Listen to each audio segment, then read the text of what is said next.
पूर्णिमा को हिंदू धर्म का सबसे पवित्र महीना माना जाता है।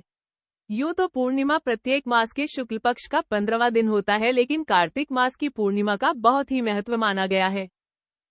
इस दिन हिंदू धर्म में गंगा स्नान की भी परंपरा है। गंगा स्नान करने के पश्चात सूर्य देव को अर्घ्य अवश्य देना चाहिए। मानते हैं कि ऐसा करने से मनुष्य को अपने किए गए पापों से मुक्ति प्राप्त होती है।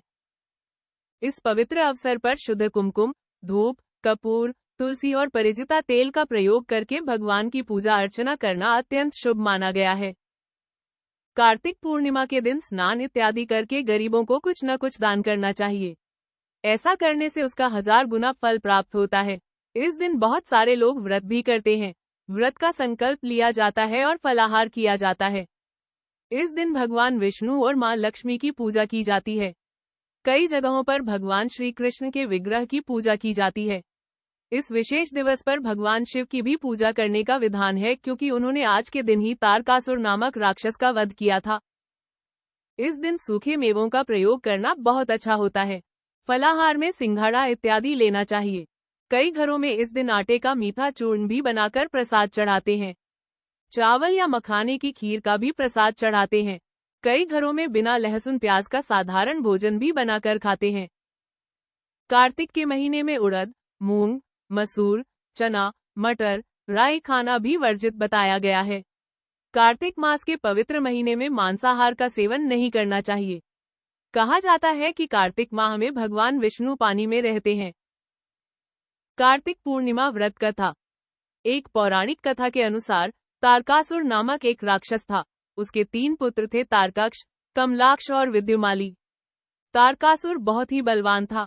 उसने धरती व स्वर्ग पर अपना आतंक मचा रखा था, जिससे परेशान होकर देवताओं ने भगवान शिव से उसका अंत करने के लिए प्रार्थना की। उनकी प्रार्थना सुनकर भगवान शिव ने तारकासुर का वध किया। इससे देवता बड़े प्रसन्न हुए। उसके 3 पुत्रों को यह सुनकर बड़ा दुख हुआ और उन्होंने इसका बदला लेने के लिए ब्रह्मा जी की घोर तपस्या की। उनकी तपस्या से प्रसन्न होकर ब्रह्मा जी ने तीनों से वरदान मांगने को कहा। तीनों ने ब्रह्मा जी से अपने अमर होने का वरदान मांगा। ब्रह्मा जी ने अमरता के अलावा कोई दूसरा वरदान मांगने को कहा। इसके बाद उन तीनों ने कुछ देर तक इस पर बहुत विचार किया और फिर ब्रह्मा जी से कहा, आप 3 अलग अलग नगरों का निर्माण करें, जिसमें सभी बैठकर पूरी पृथ्वी और आकाश में घूम सके। 1000 साल बाद जब हम मिले तो हम तीनों के नगर मिलकर एक हो जाएं। जो देवता तीनों नगरों को एक ही बाण से नष्ट करने की क्षमता रखता हो, वही हमारी मृत्यु का कारण बने। उन सबकी नजर में यह एक असंभव कार्य था। उन्होंने उन्हें वह वरदान ब्रह्मा जी के निर्देशानुसार मेघदानव ने उनके लिए 3 नगरों की स्थापना की। तारकाक्ष के लिए सोने का, कमला के लिए चांदी का और विद्युमाली के लिए लोहे का नगर बनाया गया। तीनों ने मिलकर तीनों लोकों पर अपना अधिकार जमा लिया। इंद्र देवता इन तीनों राक्षसों से बहुत भयभीत हुए और भगवान शंकर की शरण में गए। इंद्र की बात सुनकर भगवान शिव ने इन दानवों का नाश करने के लिए एक दिव्य रथ का निर्माण किया। इस दिव्य रथ की हर एक चीज देवताओं से बनवाई गई थी। चंद्रमा और सूर्य से पहिए बने। इंद्र, वरुण, यम और कुबेर रथ के 4 घोड़े बने।